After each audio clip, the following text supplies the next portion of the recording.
So at the beginning, you talked about Web3 and how ascendant Web3 was in India over the last few years. I would like to pivot to that and talk a little bit about what that means, what you're seeing, what are the overall trends, and how relevant this is to the games market overall. Can you give us a little insight there? Yes, sure. So again, I'm sad to say this, but Indian government is very against crypto. Sure. So off-ramp and on-ramp in India is one of the toughest in the world as of right now. Very strict, very rigid. And government constantly keeps sending notions out that crypto is bad. So that is the biggest barrier. There are a lot of crypto investors in India, but everyone is in fear because of the government. So that is the biggest barrier. Now, if I want to talk about future opportunity, there is opportunity, but now I feel that it's quite restrictive because of government. Because if I want to compare US and India, then in US, there are people who are 50-50. They are either pro-crypto or anti-crypto. In India, even if someone is pro-crypto, they don't have an option to learn about it or try to experiment with it. So now, if I want to come into gaming, then if a game wants to onboard a user into Web3, they will have a very tough time compared to any other country in Asia. Because you cannot have a person on-ramp, off-ramp easily.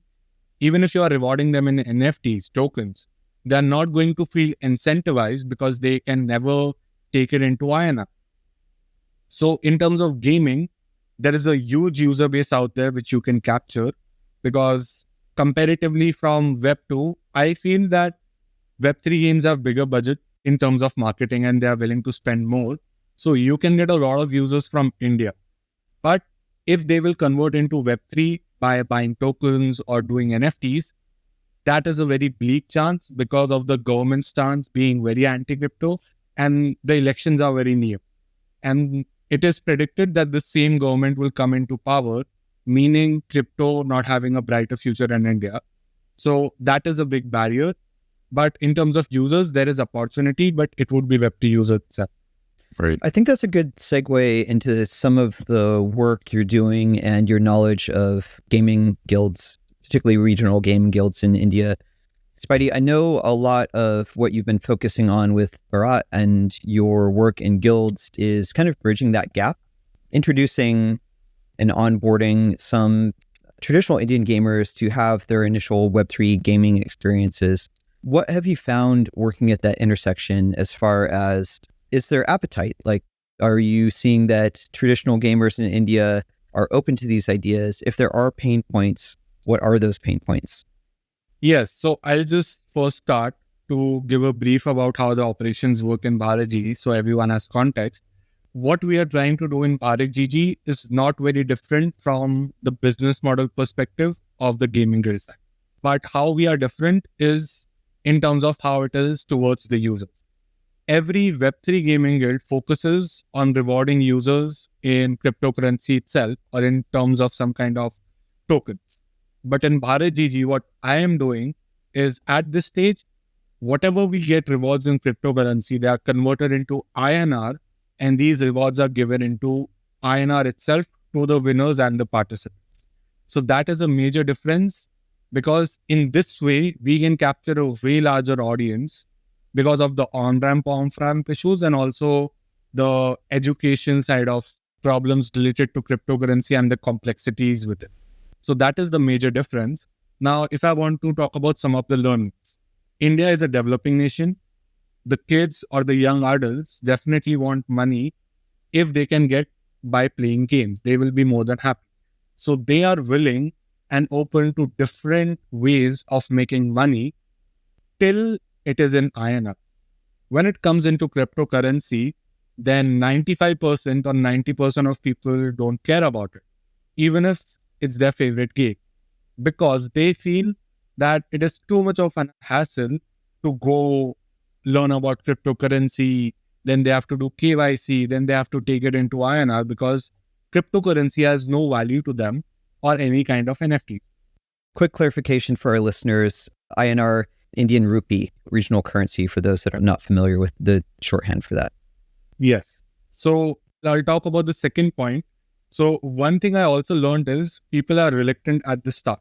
Now the guild has been in for 6 months. And what I've noticed is the people who were constantly posed information about cryptocurrency or Web3 games now have started to voluntarily go and approach how NFTs work, how to win money in cryptocurrency. But it was a very long process of them being fed information about Web3 and crypto over a period of not weeks or days, but months. Then the third point, which is there are still a lot of younger people below 18 who are very eager to make money with playing games compared to people who are 21 plus, because they don't have enough time to spend on trying to make money with playing games because they are studying in university or doing a job. So a very good target segment for Web3 games would be 16 to 21 years of age, because they have a lot of free time and they are willing to experiment. And generally around the world, cryptocurrency is a cool concept for the Gen Z generation overall, because a lot of people, like my friends, also have made money by just investing in cryptocurrency. So it is something fascinating for them. So the overall final judgment from my perspective is it's very tough to convert users into Web3. But if there is a bridge where it's Web 2.5, rewards are in Web 2, but the things which are done are on-chain, then it will be a perfect intersection. Because the main reason people are playing is for money. And if it's in a convenient way, which they get, they have more trust, and which will automatically lead them to do more tasks compared to anyone else, even if it's something on-chain. Making them wallets and doing on-chain transactions is not difficult, but rewarding them on-chain is the difficult part. Got it. So to restate, at least at a high level, the concept of play and earn, what we'll call kind of the 1.0 model of Web3 gaming, and we'll set aside debates if that's a sustainable model, but play to earn as a concept in gaming is appealing to the Indian market. However, because there is so much regional baggage with cryptocurrency and so much government risk associated with that, people are not really interested and do not value actually earning any kind of crypto. But if there are intermediary layers to translate that crypto into INR, the Indian rupee, then it is very appealing. So that's maybe one way that guilds come in as an intermediary to facilitate that. Is that correct, Spidey? Yes, and that's the model we are following. But the other gaming guilds in India, they are following the traditional way of rewarding in cryptocurrency and on-chain assets itself.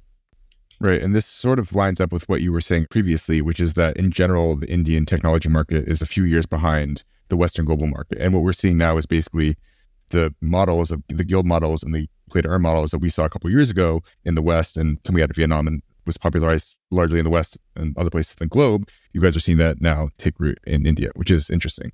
Are there any big breakout Web3 games that you are focused on currently? Like, where are you actually seeing focus for you and the Web3 game ecosystem overall? If I want to talk about India specifically, I haven't heard of any Web3 games specifically from Web2 audiences, although there's one game which I heard from some of my friends, AOT Tactics. So they had run a lot of ads on Instagram. So Instagram is the biggest way to get users in India, Instagram and YouTube.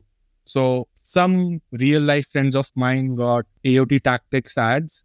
So that was something interesting for me. But if I want to talk about overall terms, then there is no Web3 game which has certainly got a breakthrough in India with the help of guilds or with the help of traditional marketing. So that would be like a Web3 game getting a breakthrough in India. On that note, we covered on the podcast recently, and I wrote a long Twitter thread on this, but another Web3 game that we saw use India as a huge part of their go-to-market strategy was Heroes of Mavia. So we did some research on this, and we saw that the number one way that they were doing a lot of PR on the fact that they had gotten over 1 million players relatively quickly on the launch of the game.